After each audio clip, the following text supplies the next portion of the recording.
નર્મદામાં ધારાસભ્ય ચૈતર વસાવાએ એક મોટું નિવેદન આપ્યું છે અને તેમણે કહ્યું છે કે તેમને મનસુખ વસાવા સાથે કોઈ પણ પ્રકારની દુશ્મની નથી. તો કોના સાથે દુશ્મની છે અને તેમણે શું કહ્યું છે તે મામલે જ વાત કરવી છે.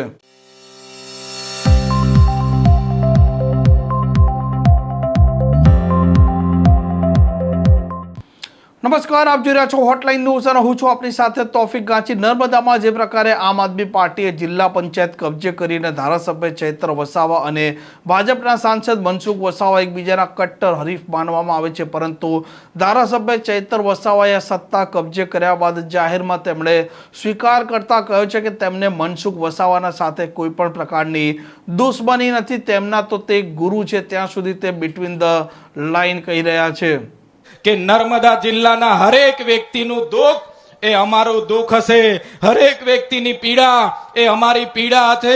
અને તમને ખાતરી આપું છું કે એક એક વ્યક્તિનું કામ કરવાનું, એમના સુખમાં અને દુઃખમાં ઉભા રહેવાનું, એમની સેવા કરવાનું કામ હવે આમ આદમી પાર્ટી આવનારા દિવસોમાં કરશે.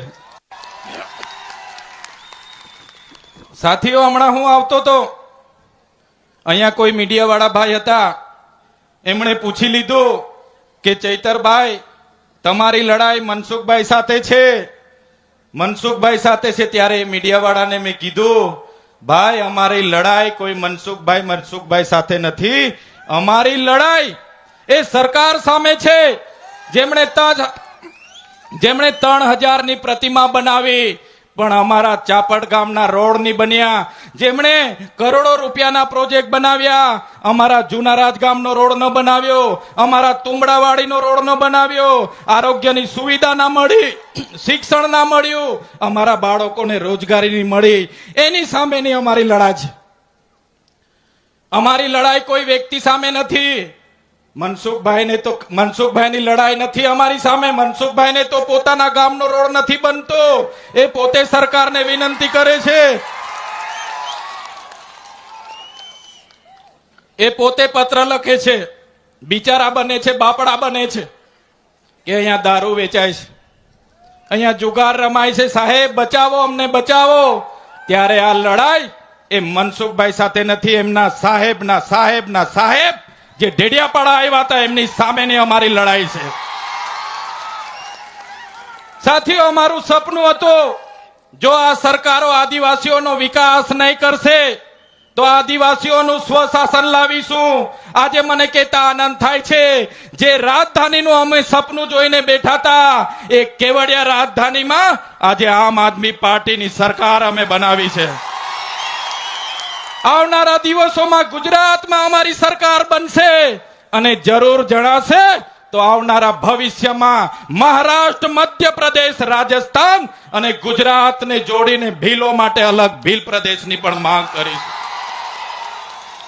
હમણાં જે જનગણના થવાની છે, ત્યારે આ જાતિગત જનગણનામાં પણ આ ગુજરાતની સરકારને અમે કહેવા માંગીએ છીએ, ગુજરાતમાં 1,25,00,000 આદિવાસીઓ છે.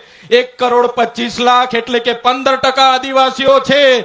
ગુજરાતમાં જો સરકારે જાતિગત જનગણના કરવી હશે તો આદિવાસીઓ માટે અલગ કોલમ બનાવવો પડશે, આદિવાસી માટે અલગ સ્થાન આપવું પડશે અને આદિવાસીઓની જનગણના કરવી પડશે. જો તમે આદિવાસીઓને અમારી અલગ કોડ કલમ નહીં આપશો તો આદિવાસી પોતાનો ધર્મ શેમાં લખાવશે, પોતાની જાતિ શેમાં લખાવશે અને આદિવાસીઓને ગુમરાહ કરીને આદિવાસીઓની અનામત કઈ રીતના ખતમ થાય એ આ મૂડીવાદી સરકાર કરે છે. ત્યારે જો આદિવાસીઓની અલગ ધર્મ કોલમ ના બનાવવામાં આવે, અલગ ધર્મ કોડ ના બનાવવામાં આવે તો આવનારા દિવસોમાં જાતિગત જનગણનાનો પણ અમે વિરોધ કરીશું.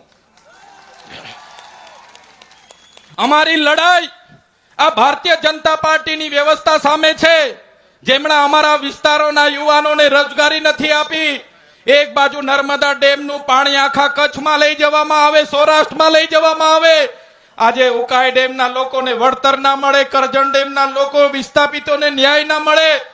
ત્યારે અમે આ સરકારને કહેવા માંગીએ છીએ, હવે આમ આદમી પાર્ટીની સરકાર આ નર્મદા જિલ્લામાં આવી છે તો નર્મદા જિલ્લાનું પાણી જો નર્મદા, છોટાઉદેપુર, દાહોદ આદિવાસી વિસ્તારમાં નહીં આપશો તો આવનારા દિવસોમાં નર્મદા કેનાલ પણ અમે બંધ કરાવી દઈશું. બંધ.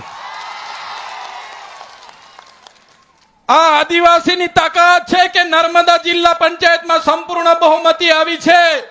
ત્યારે આ ભાજપ સરકારને કહેવા માંગીએ છે, આ તાકાત એ આદિવાસી મૂળ નિવાસી છે. આ તાકાત એ મૂળ નિવાસીની છે અને આદિવાસી એ આદિવાસી છે. અમે વનવાસી નથી અને અમને વનવાસી સાબિત કરવાનું જે કોઈ લોકો પ્રયાસ કરતા હોય એમને પણ કહેવા માંગીએ છે, આ આદિવાસી અંગ્રેજો સામે નથી ઝૂક્યા, તમારી સામે પણ ઝૂકવાના નથી. પૂરી તાકાતથી અમે લડવાના છે. સાથીઓ, આઝાદીના 78 વર્ષ થઈ ગયા.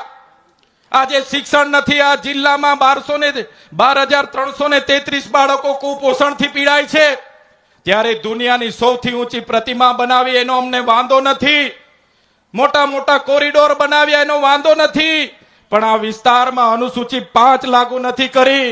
ત્યારે હું તમને ખાતરી આપું છું, આ ગુજરાતની સરકાર પર અનુસૂચિ 5 લાગુ કરાવવા માટે, પૈસા 1 લાગુ કરાવવા માટે, આદિવાસીઓને જંગલની જમીન અપાવવા માટે, સિંચાઈનું પાણી અપાવવા માટે, શિક્ષણ અપાવવા માટે, આરોગ્ય અપાવવા માટે આમ આદમી પાર્ટી આગળ પણ લડી હતી અને આવનારા દિવસોમાં પણ લડવાની છે.